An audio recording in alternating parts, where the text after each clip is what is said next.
This is Rob Tebbutt for Boxing Social in association with Betfred. Delighted to be joined by unbeaten heavyweight prospect Fabio Wardley. Fabio, been a little while, mate. How you doing? Good, mate. It's all good, all good. Everything's all right. It has been a while. I've been put on the back burner for you, have I? You've been dishing me off to everyone else. Sorry, mate. I had a little, a little incident. I wasn't able to work for a while. Little moment. Good, good. Right, let's jump straight into it because you kept me waiting all day. So, Anthony Joshua versus Oleksandr Usyk this past weekend. Yeah. On a serious note, spectacular performance from Oleksandr Usyk. What did you make of the fight? Yeah, it was. It was a great performance from him. Lackluster performance, which is unfortunate from AJ. On that night, that was what we had been waiting to see from Oleksandr Usyk. That type of control of a fight, that type of just there's things we saw him do fight in, fight out at cruiserweight for him to then bring that through. Because like that was my only hesitation when people are asking me for my take on the fight and things of I was saying, look, I know it's there because one, I've experienced it, and two, I've seen it, but I just haven't seen it at heavyweight yet. Just these sort of glimmers and little moments and stuff and parts in the Chisora fight and stuff, but you really hadn't seen it in this bulk. And then on that night, we got to see it in its full glory. You're probably one of the few people who has sparred both Anthony Joshua and Oleksandr Usyk. Do you have any inkling? I don't know how you saw the fight, but in my opinion, and that of a lot of others, I didn't think it was a particularly close fight. Did you have any kind of notion that could happen on the night? I knew it could happen. Whether I thought it happened was a different thing, because I knew, obviously, like I say, Usyk had that and the tuck, he had them abilities there, but I just hadn't seen them performed at heavyweight. So that gave me the thinking that maybe he's not adjusting as nicely as we thought he would to heavyweight. He was finding difficulties in size, maybe range and reach and whatever else, but evidently he overcame all those on the night. He's one to step up to the occasion, most definitely. He's one to kind of really show his skills on the night when it matters. What were you most impressed with his performance? What did you see against Anthony Joshua that you hadn't seen in the Chisora fight or the Witherspoon fight? Just, you see the way he was I've seen it in other fights, not at his heavyweight level. I saw it a lot in the Bellew fight and things like that. The way he's able to make you work off doing very little, off doing just slight hand movements, slight head movements, slight body changes, or slight just lead foot adjustments. Just very minimal movements will make his opponent reset, rethink, and have to kind of start again. And it's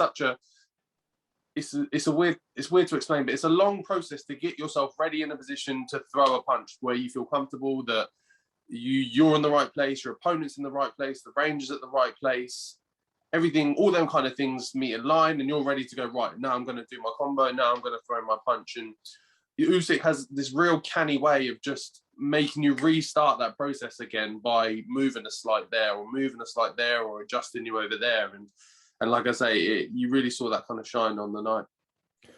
It seems to be the general consensus that Anthony Joshua fought the wrong fight, so to speak. Do you agree with that? And if so, what do you think he should have done differently?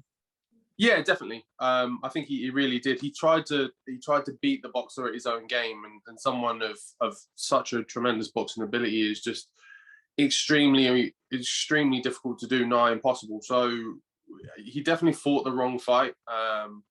I think he was on that path of pulling away from being the big puncher and moving into more of being a boxer kind of thing, and it's worked against other opponents and stuff. You saw it work in the second Ruiz fight, and obviously his most recent fight as well, not aside from Usyk. But he was kind of still in that transition period of moving away from being that big puncher, and he not got caught in between two styles, because you never saw him really kind of dip back. But I just don't think he was completely comfortable in that new style that he's kind of moved into.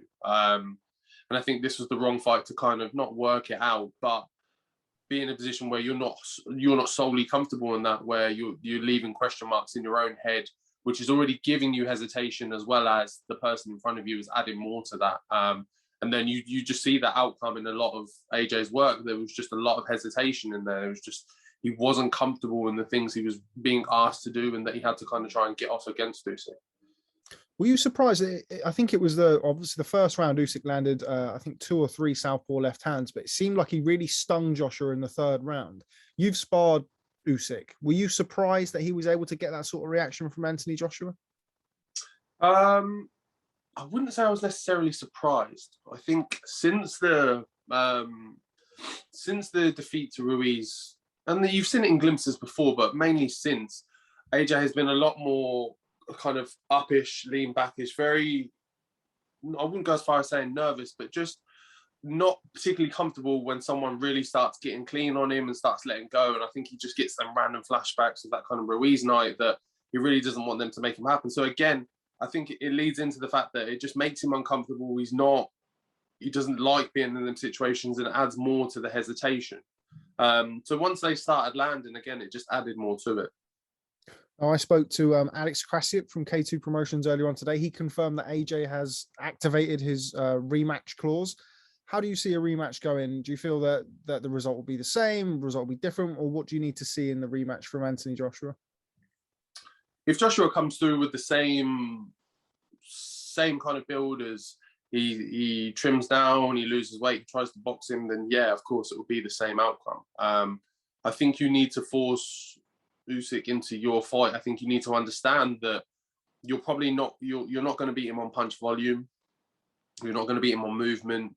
More than likely, it's unlikely you're gonna outpoint him. So you need to play into your strengths as well, which is your size, your range, your punch power, and play into those and put a game plan together as to where, like, you're not going to work consistently through the rounds and try and work with him all the time. You're going to pick your moments as to where to work and try and do some damage in those moments that you work, retract, start again, wait for that opportunity to come again, boom, off you go again, get some real work in, some real damage in, then you retract and go again. I think that would be the best game plan for Joshua going into the second fight. But in terms of what him and his team and put together is going to be an interesting one to see. I saw something that Bob said actually about him stepping aside for now and then going again. I spoke to Alex about that, and he said that Joshua's got his rematch clause. I also spoke to, I'm name dropping, I also spoke to Shelley Finkel, of course, the manager of Deontay Wilder. He believes, as does Alex Krasiuk, I'm spoiling the interview, as does Alex Krasiuk, believes that Deontay Wilder knocks Tyson Fury out next weekend. Both Krasiuk and Shelley believe that. But Alex also said that Joshua has his rematch clause. They're going to honor that. So I think that's just Bob being Bob. Bob just being Bob, yeah, no doubt. Next weekend, let's just go straight on to that. Deontay Wilder versus Tyson Fury. Before I ask for your prediction from that, where does Usyk now fit into the heavyweight tree, in your opinion? You've got Wilder, you've got Fury. He's obviously just beaten Anthony Joshua. Where does he sit for you? I'd have to put him bang top. I would put him bang top off, because don't get me wrong, it's a difficult one between him and Fury, but I would off resume and off kind of just pedigree and background, I would have to put him bang top. How a fight between him and Fury would go is really, really difficult to kind of call, but I'd have to put him bang top. Obviously Fury second or whatever. You can even put him on an even level. I don't know how you want to look at it, but it's a difficult one to say. But I think it definitely makes that undisputed fight a very, very interesting as to how their two styles would go. Because I think with the AJ Fury, everyone kind of had a rough idea as to how that might play out.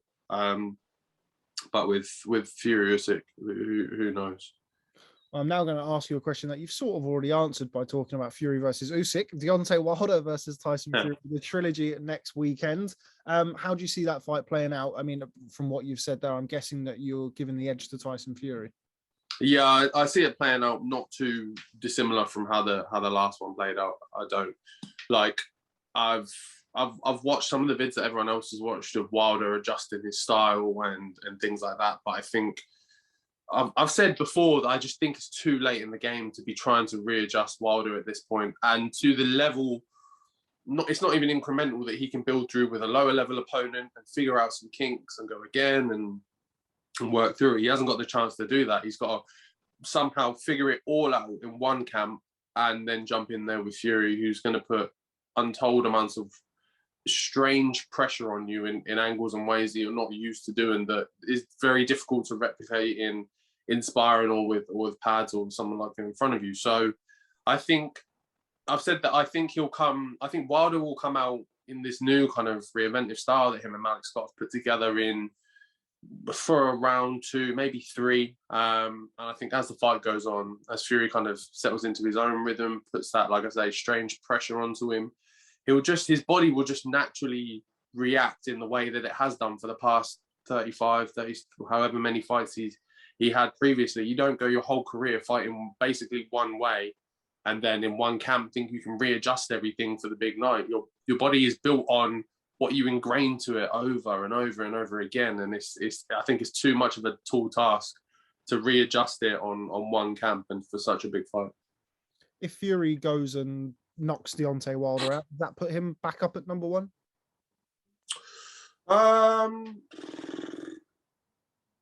No, not for me. I don't think. Not for me. I don't think. It's hard. It's hard. It depends what you look for, because I do put a lot of credence to stepping up from cruiserweight and then stepping into a new division and coming straight through and completely, like I say, outclassing the guy who we either you had him number 1 or number 2, and you didn't just beat him, you completely outclassed him. Like a lot of people barely gave Joshua up to 4 rounds. So it depends what you look for. But for me, I think I would put Usyk bang top. Okay, right. Well, before I let you go, we've spoken about everybody else. Let's speak about you. Save the best till last. Save the best till last. There we go. What have you got going on? I haven't heard anything about you. What's going on recently? What's going on? You got anything up in the air coming in the near future? Not at the moment, no. Not at the moment. By all means, but like for the plans for me this year, I'm done for the rest of the year. I've got some small things that I need to work on, some bits I need to sort out in terms of just small injuries in my body and stuff. So I'm going to take the rest of the year off in terms of real training, real camp, whatever. I'll always still be in the gym. I'm never going to stop training. But in terms of putting that real kind of wear and tear on my body, I'm just going to take the rest of the year off. And to be honest, I think it's a good time to do it as well. There's some fights that need to play out in the division. There's some people that need to do some things. So me kind of just taking a small backward step just to sit this one out, sort myself out, make sure I'm fixed and ready to go into a big kind of new year that I'm planning to have of things that we're talking about with the team and stuff, and the idea of the direction I want to go. I need to be in tip-top shape. So I can't keep doing that if I just keep dragging over small injury after small injury into camp after camp. They just soon become bigger injuries. And if I don't pay attention to them now, where they're at a point that they're manageable and fixable, it's going to become more of an issue where then I've got to look at things like long terms out and surgery and things like that. So fix them now and then go again next year. Okay, well, we hope to see you back in the ring at some point early next year, of course, but health is wealth and what have you. So hope you get fixed up and we'll see you back in the ring soon. I'm going to have to go now. So any final words, Mr. Wardley? No. No. I ain't got nothing for you, unfortunately. Sorry. No quirky liners to end this. It's all right. No problem. All right, Fabio. Thanks very much for speaking to Boxing Social. As always, I'm sure I'll catch up with you very soon. And I'll speak to you soon. No worries, mate. Cheers. Catch you soon.